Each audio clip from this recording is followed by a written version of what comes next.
इस वक्त सबसे ज्यादा जो चर्चा का विषय है वो है बिहार चुनाव, और देश जो बिहारी बाबू के नाम से जानता है वो है शॉटगन शत्रुघ्न सिन्हा, जो इस वक्त मेरे पास मौजूद हैं।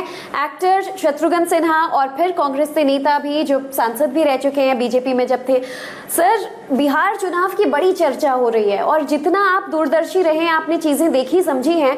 2020 में ऐसा बहुत कुछ हुआ जो दुनिया ने, देश ने कभी उम्मीद नहीं किया। 10 नवंबर को बिहार में क्या होगा, ये आप तस्वीर किस तरह से देख रहे हैं? देखिए, मैं कोई बहुत बड़ा ज्योतिष तो नहीं हूं, लेकिन अपने अनुभव के आधार पर कह सकता हूं कि इस वक्त बिहार में परिवर्तन की लहर है। चुनाव का माहौल जो है बिल्कुल परिवर्तनमय है, युवा नेतृत्वमय है, तेजस्वी यादवमय है, और यहाँ पे एक लोगों के अंदर जबरदस्त ललक है, इच्छा है, और उसी इच्छा और अपेक्षा के प्रतीक जिस तरह मेरे बिहारी बाबू के बिहार पुत्र बेटे लव सिन्हा जिस तरह सामने आए हैं, और वो भी युवा ब्रिगेड का एक हिस्सा है। ये लोग महागठबंधन को, चाहे कम्युनिस्ट पार्टी हो कि हमारे अपने कांग्रेस पार्टी हैं या हमारे तेजस्वी यादव का अपना राजद है, इन सब पार्टी को मजबूत करने के साथ साथ तेजस्वी यादव के हाथों को और मजबूत करने के लिए सामने आए हैं, और इसकी भरपूर सराहना और प्रशंसा हो रही है पूरे बिहार में। और बिहार इनकी तरफ देख रहा है, इनकी जीत की कामना करता हुआ। मुझे तो ऐसा लग रहा है, जैसे आपने पूछा कि क्या होगा इस बार चुनाव में, मुझे तो लगता है कि प्रभु की असीम अनुकंपा से, अल्लाह ताला के फजल से, वाहेगुरु के आशीर्वाद से इस बार जो है वन साइडेड विक्ट्री होगी।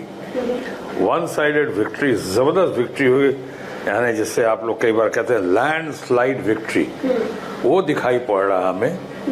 तो इस लैंडस्लाइड विक्ट्री की वैसे तो जब हम चर्चा करते हैं बहुत सारी वजह सामने आती है, लेकिन मुख्य तौर पर आपको क्या लग रहा है कि अगर ये एक तरफा लैंडस्लाइड विक्ट्री होती है, युवा कंधों पर नया बोझ जो है बिहार का जाता है, तो इसके लिए पीछे जो रीजन होगा वो आप क्या मानेंगे? जैसे मैंने शुरू में कहा, परिवर्तन में ये नियम है, दस्तूर है नेचर का, कि राजनीति का, कि जो कल थे वो आज नहीं हैं, जो आज हैं वो कल नहीं होंगे। और खासकर जब अच्छा आपके परफॉर्मेंस की पुकार हो, जब उनको लगता हो कि हाँ यहाँ बहुत कुछ होना चाहिए था, यहाँ लोगों का दर्द सब सामने आता है, और वो भी अपने मजदूर परिवार का दर्द, जिस तरह से वो लोग आपने देखा हफ्तों महीने जिस तरह से पैदल चलते हुए, न खाना न पानी, कोई लड़की अपने पिताजी को साइकिल पे बैठा के ला रही है बिहार, कोई अपना ट्रेन की पटरी के किनारे चले आ रहे हैं, कई मर जा रहे हैं, मरे हैं, उसमें से मृत्यु हुई है, कई ट्रक एक्सीडेंट से। सरकार से पूछा जाता है, सरकार कहती है डाटा नहीं है, हमारा डेटा नहीं है। हर 2 आदमी में से 1 युवा शक्ति बेरोजगार है, नौकरी नहीं है, एजुकेशन सिस्टम में ढंग से इम्तहान नहीं रहा, कोई कोर्स जो है समय पे पूरा नहीं होता है। 2 साल का कोर्स 3 साल, 4 साल, 5 साल, 6 साल में हो रहा है। उसका नौकरियों के लिए जब बात आती है, नौकरियां जो हैं होने तक, अपॉइंटमेंट लेटर आने तक और अपॉइंटमेंट होने तक सालों लग जा रहे हैं। अब ये सब बातें तो आखिर कैसे करें? लोकतंत्र में चोट का जवाब आप चोट से नहीं दे सकते हैं, लोकतंत्र में आप चोट का जवाब वोट से दे सकते हैं, और यही वोट देने की घड़ी में, हालांकि कोरोना की घड़ी है। अब मैं 1 मिनट और आपका समय ले रहा हूं। एक कोरोना घर में सच्ची पूछे तो ये चुनाव होना ही नहीं चाहिए था। आपने कोरोना में बिहार में करा दिया। हो सकता है नीयत में कुछ और बातें हो, लगता हो इसी में ईवीएम का सहारा लेंगे या कुछ ऐसा करेंगे। ईवीएम पे तो बहुत नजरें लगी हुई लोगों की, पिछले एमपी के चुनाव में जिस तरह से ईवीएम का दुरुपयोग हुआ था, लोग कहते हैं, सब जानते हैं, पूरे बिहार में सिर्फ 1 सीट आई, कौन मानेगा। लेकिन फिलहाल अभी जो मैं कह रहा हूं कि इन्होंने इस तरह से कहा कि यहाँ पे हमको चुनाव बिहार में करानी ही है, और करा दिया, तो फिर यही पैमाना गुजरात पे लागू क्यों नहीं हुआ? गुजरात में अभी इसी महीने पंचायत इलेक्शन, तालुका का इलेक्शन, लोकल बॉडीज का इलेक्शन कमीशन ने कहा कि हम नहीं करा सकते हैं, ये मौका ठीक नहीं है, कोरोना काल है। हम ये नहीं कर सकते। यानी वहां आप कोरोना के वक्त में कोरोना की वजह से चुनाव नहीं करा सकते। तो बिहार इतना बड़ा प्रदेश है, करोड़ों का प्रदेश है, और करोड़ों का प्रदेश में आप अगर चुनाव करा सकते हैं तो मैं जानता हूं आपकी आवाज अच्छी है, लेकिन मेरी आवाज आप दबा नहीं सकती हैं। मैं दूसरे लोगों में नहीं हूं, मैं अपनी बात कंप्लीट करूंगा, उसके बाद ही दूसरी बात होगी। तो मैं ये कह दूं आपको कि यहाँ पे बिहार में जहाँ 12-13 करोड़ लोग हैं, वहां पे आप कोरोना में चुनाव करा रहे हैं, गुजरात में क्यों नहीं कराए? पर्सनल पे पूछूं तो लव सिन्हा आपके जो सुपुत्र हैं वो इस बार पहली बार चुनाव लड़ रहे हैं कांग्रेस के टिकट पर बांकीपुर से। उन पर जनता कितना विश्वास जता पाएगी, क्योंकि ये माना जाता है कि वो सीट एकदम बीजेपी का गढ़ है, एक सेफ सीट है जहां से आपने लव को उतारा। पहली बात तो कोई जगह किसी पार्टी का गढ़ नहीं होता, वो घर हो सकता है पार्टी का, लेकिन गढ़ नहीं होता। गढ़ तो जनता का होता है। जनता परफॉर्मेंस देखती है, जो आपके साथ इतने सालों से जो लोग हैं वो लोग काम कर रहे हैं, कहीं नहीं कर रहे हैं, कहाँ तक किया है, कितना अवसर मिला और कितना उन्होंने अवसर गंवाया, ये देखते हैं लोग, जिसको एंटी इनकम्बेंसी भी कहते हैं। सरकार का मामला हो या किसी कैंडिडेट का मामला हो। दूसरी बात आपने कही कि वो नए हैं, बिहारी बाबू के बिहार पुत्र बेटे लव सिन्हा नए हैं। नया तो कल मैं भी था। हर आदमी कभी न कभी तो नया रहा है, पहली बार आता है, पहली बार आता, इसी तरह आगे बढ़ता है, उसको यही सुनना पड़ता है कि ये तो नया था। कुछ लोगों ने यहाँ तक भी कह दिया, जो हमने बताया लोगों के, कि लव सिन्हा जो है बाहरी हैं। हालांकि हमने कहा बाहरी नहीं कहा होगा, कहा होगा बहुत भारी है, और भारी दिख रहे हैं शुरू से वो, जनता के आशीर्वाद से। और मुझे कहने में बहुत खुशी हो रही है कि जिस तरह से अपनी पकड़ बनाई है लव सिन्हा ने आने के बाद, वो मैं समझता हूँ बहुत सराहनीय और बहुत प्रशंसनीय है। और जहां तक आपने एक सवाल और किया था, दर्द भरा सवाल, कि बिहार का ब्रांड या बिहार के बारे में सुनना, आपको साबित करना पड़ता है बार बार कि आप जितना भी बिहार के कि हम बिहारी हैं। अच्छा सवाल है आपको, लेकिन मैं आपको बता दूं और आपके दर्शकों के लिए भी और हमारे मित्र रजत शर्मा के लिए भी, उनको कह भी चुका हूं ऐसे, कि ये महात्मा गांधी ने कहा था, किसी भी अभियान को, किसी भी आंदोलन को सम्मान तक पहुंचने में 4 दौर से गुजरना ही पड़ता है। पहला दौर होगा आपका उपहास, आपका मजाक उड़ाएंगे लोग, उससे आगे बढ़ते गए अगर आपके अंदर कमिटमेंट है तो दूसरा होगा उपेक्षा, आपको इग्नोर करेंगे लोग। पहले उपहास, फिर उपेक्षा, उससे भी आप आगे बढ़ते गए, आपके अंदर टैलेंट है, दम है, तो तीसरा फेज होगा तिरस्कार, कंटेम्प्ट, आपके खिलाफ बोलेंगे, उल्टी सीधी बातें करेंगे, गालियां देंगे, भर्त्सना करेंगे। अगर आप उपहास, उपेक्षा, तिरस्कार से भी आगे बढ़ गए तो चौथा फेज होगा दमन। फिर कहेंगे गन पावर, गुण power, money power, muscle power, दबा दो इसको, क्या समझता है या क्या समझती है अपने आप को। तो उपहास, उपेक्षा, तिरस्कार और दमन, इन चारों दौर से अगर आप निकल जाएंगे अच्छे से, तो 5वां होगा सम्मान आपके कदम चूमेगा ही चूमेगा, यानी सम्मान आपके कदम चूमेंगे, सम्मान चूमेगा। तो ये जो है, हम सब बिहार से गए हैं, जो संघर्ष करते रहे, जो आगे बढ़ते रहे, हम समझते हैं 4 दौर से गुजरे हैं। या कह सकते हैं कि आज हम लोग दमन और सम्मान के बीच में झेल रहे हैं या झूल रहे हैं। नतीजा आएगा 10 नवंबर को, और मैं समझता हूँ बहुत अच्छे तरीके से फ्लाइंग कलर के साथ ये पास होंगे। सर, बीजेपी के एक लीडर से जब मेरी बात हो रही थी तो उन्होंने ये कहा कि जब लालू राज था, जब 15 साल पहले की बात करते हैं, कि उस समय बिहारी कहलाना एक गाली के बराबर होता था, और एनडीए राज में, नीतीश के राज में हमने बिहार को ऐसा बना दिया है कि बाहर आप बिहारी खुद को बताते हैं तो वो गर्व की बात होती है। ये इमेज बना है क्या? देखिए, पता नहीं किसने कहा आपको, जिसने भी कहा होगा वो भी अपने परिवार का ही है, लेकिन अगर बिहारी बाबू कोई बना है, उसके बावजूद, यानी मुसीबतों के बावजूद, तथा कथित मुसीबतों के बावजूद कोई बना है जिसको पूरे देश ने स्वीकार किया, माना, प्यार दिया, तो लालू जी के राज में बना था मैं, उसी राज में बना था मैं। और दूसरी बात अपने मित्रों से कहना चाहूंगा, पुरानी बातों को छोड़ो कि लालू राज में ये होता था वो होता था। लोग भूल भी गए। आप जैसा जनरेशन तो उस वक्त बहुत बच्चा होगा, कहीं तो होंगे भी नहीं, उनको तो याद भी नहीं है क्या है। और उनको तथाकथित उनका हिसाब किताब हो गया ना।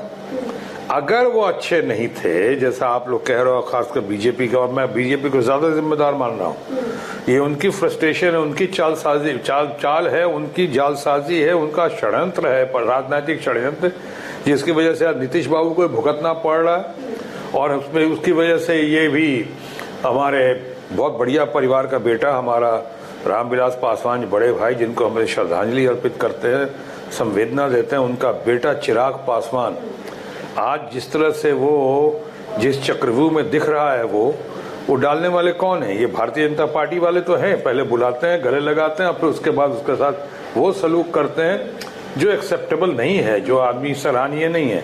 बहरहाल मैं ये कहना चाह रहा हूं कि ये सब बातों का फैसला है बहुत जल्दी में। पहले तो उनका तो हिसाब किताब हो गया लालू जी का, अगर तथाकथित, तो अब अपने 15 साल का हिसाब दो ना।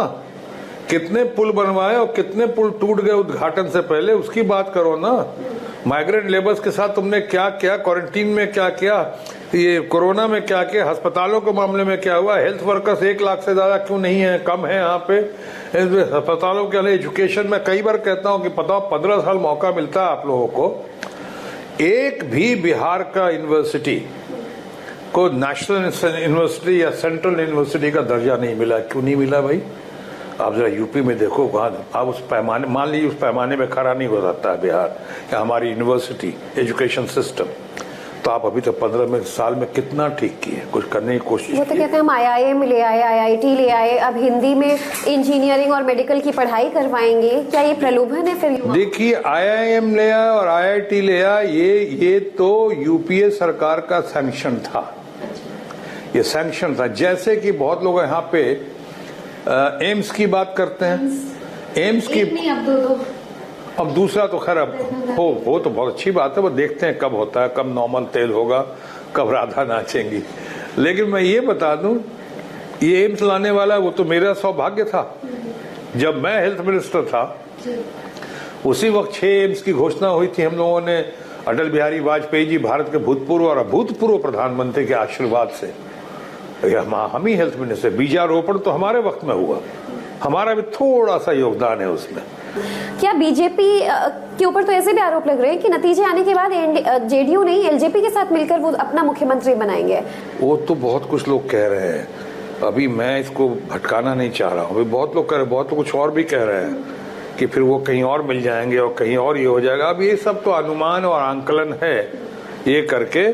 लेकिन पहली बात तो, मुझे भारतीय जनता पार्टी की सरकार बिहार में, हालांकि वो मेरी पहली पॉलिटिकल फैमिली रही है, लेकिन मुझे कहीं किसी एंगल से दिखाई नहीं पड़ रहा है कि कहीं वो भारतीय जनता पार्टी या एनडीए की सरकार भले धन शक्ति जितना इस्तेमाल करे, सिर्फ धन शक्ति से आप जनशक्ति पे भारी नहीं पड़ सकते। इस बार जनशक्ति जो है महागठबंधन के साथ है और महागठबंधन का परचम लहराता हुआ मुझे साफ दिखाई पड़ रहा है। सर, आपके जितने इलेक्शंस तो मैंने नहीं देखे होंगे, जो भी 2-4 देखे हैं, लेकिन ये पहला इलेक्शन ऐसा देख रही हूँ जिसमें जब एक गठबंधन की राजनीति हो रही है तो पूरे बिहार में एनडीए की तरफ से मुझे सिर्फ मोदी जी का ही चेहरा नजर आ रहा है, नीतीश जी की तस्वीरें गायब नजर आ रही है। इसके पीछे कोई आपको लग रहा है कि वजह है नीतीश जी की नाराजगी है या फिर बीजेपी का कुछ इसमें?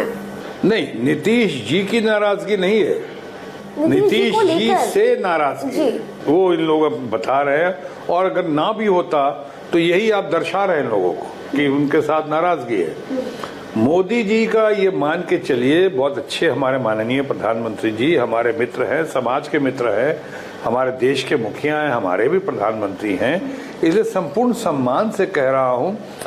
अब उनका फेस भी डालने से फायदा नहीं। 2-3 कारण है। एक तो ये कि वो उनको बिहार चलाना नहीं है, झारखंड में बड़ी कोशिश की थी उनकी, झारखंड में भी नहीं चला वो मामला, ये दाव चला नहीं, ना चला उनका मध्य प्रदेश में, ना छत्तीसगढ़ में, ना राजस्थान में। लेकिन हर जो को खुशामद में लोग उनका डालते हैं। अरे भाई, यहाँ के लोकल मुद्दों को और लोकल लीडर्स को आगे करो ना, जो आपके सामने है। और दूसरी बात, अनफॉर्चुनेटली ये दुर्भाग्य है कि हमारे मित्र और भारत के प्रधानमंत्री नरेंद्र मोदी जी की विश्वसनीयता चली गई है। अब जो लोग कह रहे हैं वो विश्वास नहीं कर रहे लोग। उन्होंने कहा था ना कि बिहार में 1,25,00,000 का हम ये देंगे, 50 लाख दूं, करोड़ दूं कि साहब 60 करूं कि 70 करोड़। अच्छा 1,25,000 करोड़ का हमने पैकेज दिया, कहाँ गया आज तक? वो स्पेशल पैकेज बिहार के लिए था जो डिजर्व करता है बिहार, आज तक कहाँ गया? आपने देखा होगा 1,25,000 करोड़ की बात की थी, अभी झुनझुन्ना पकड़ाया है, वो भी इलेक्शन की घड़ी में, जो सब जानते हैं कि चुनावी हथकंडे हैं, 16,500 करोड़ का। अब ये तो आप जो कहते हैं वो करते नहीं है। इसीलिए मैंने अभी कहा फिलहाल तेजस्वी के मामले में कि तेजस्वी ने अगर 10 लाख रोजगार की घोषणा की है तो सोच समझ के किया है, टीम वर्क के साथ किया है, रिसर्च करके किया है, लोगों से सलाह मशवरा करके महीनों के बाद किया इसने ऐसा। और ऐसा है कि बहुत बड़ी बात अगर गौर करें तो बहुत बड़ा तूफान नहीं ला दिया उसने। बिहार में तो पुलिस विभाग में कितनी नौकरियां खाली पड़ी हैं, 1 लाख से ज्यादा तो हेल्थ डिपार्टमेंट में बाकी है, सफाई कर्मचारियों की बाकी है बहुत सारी, आपने देखा इंजीनियरिंग डिपार्टमेंट बाकी है।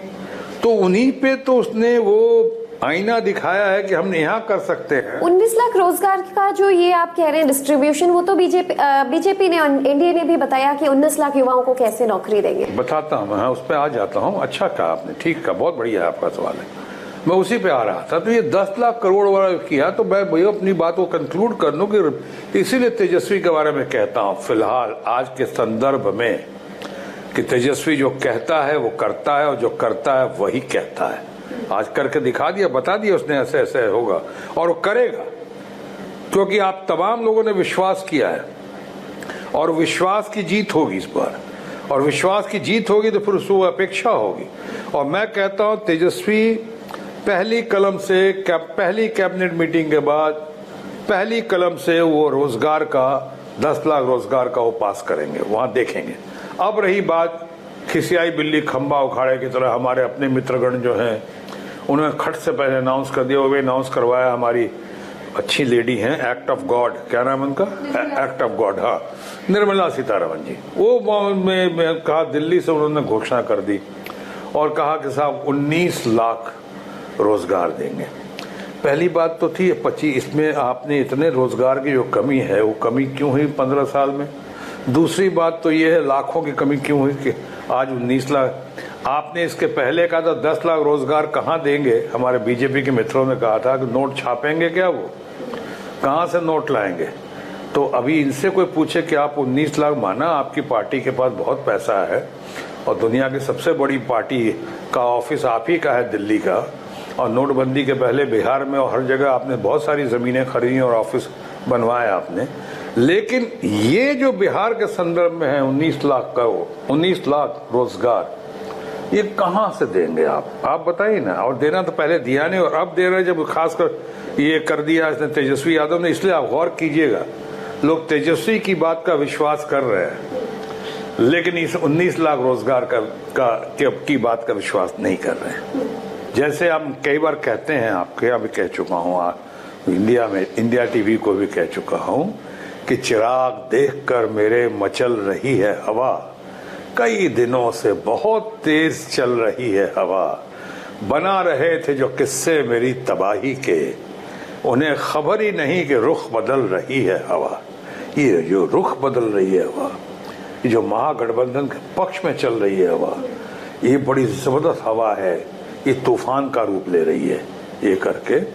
और इसमें अच्छे के और अच्छी पार्टी को, खासकर नॉन परफॉर्मेंस जिन्होंने दिया है, उनकी तो परखच्चे उड़ा देगी ये महागठबंधन का इस बार यूथ ब्रिगेड और खासकर हमारे अपने तेजस्वी यादव का नेतृत्व। नए बिहार का जिक्र कर रहे हैं, तो जो नए चेहरे इस वक्त खुलकर बिहार की राजनीति को अपने कंधों पर उठाने के लिए तैयार हुए हैं, एक शब्द में इनके बारे में आप क्या कहेंगे? तेजस्वी यादव बहुत दमदार, शानदार, जानदार, दबंग और बहुत ही बुद्धिमान। चिराग पासवान बहुत काबिल, सक्षम, संभ्रांत, सभ्य, unmatured. Luv Sinha very confident, conviction के साथ, एकदम ये ऐसा जिगरा है उसके पास, काम करने की ललक, उसका पैशन वो रंग लाएगी। एक नया नाम सामने आ रहा है प्लूरल्स के नाम पर, प्रिया पुष्पम, जो एजुकेशन और जो विकास के नाम पर एक नई लहर लाने की बात कर रही है। हम उनका स्वागत करते हैं, लेकिन मैं उनको पर्सनली व्यक्तिगत तौर पर नहीं जानता हूँ, लेकिन ऐसे पढ़े लिखे लोगों को, अच्छे लोगों को सामने आना चाहिए। नीतीश कुमार मेरे बहुत अच्छे मित्र हैं, मैं बहुत आदर करते हैं, सम्मान करते हैं, मैं भी उनको बहुत प्यार करता हूँ। मुझे हमेशा वो बिहारी बाबू या बिहार का गौरव कहते हैं, मैं इसके लिए उनका हृदय से बहुत आभारी हूँ। मेरे लिए once a friend always a friend, वो मेरे अच्छे मित्र थे, आज भी हैं और कल भी रहेंगे। And at the end Bihar के लिए बिहारी बाबू यानी शत्रुघ्न सिन्हा। खामोश। Thank you so much sir. तो अपने ही अंदाज में शत्रुघ्न जी ने इस इंटरव्यू को खत्म किया है और खामोश उनका आखिरी शब्द था। तो देखना ये होगा कि 10 नवंबर 2020 में बिहार में कौन खामोश होता है। कई अलग अलग मुद्दों पर बहरहाल उन्होंने अपनी राय हम तक रखी। बहुत बहुत शुक्रिया करेंगे सर आपका। Thank you so much.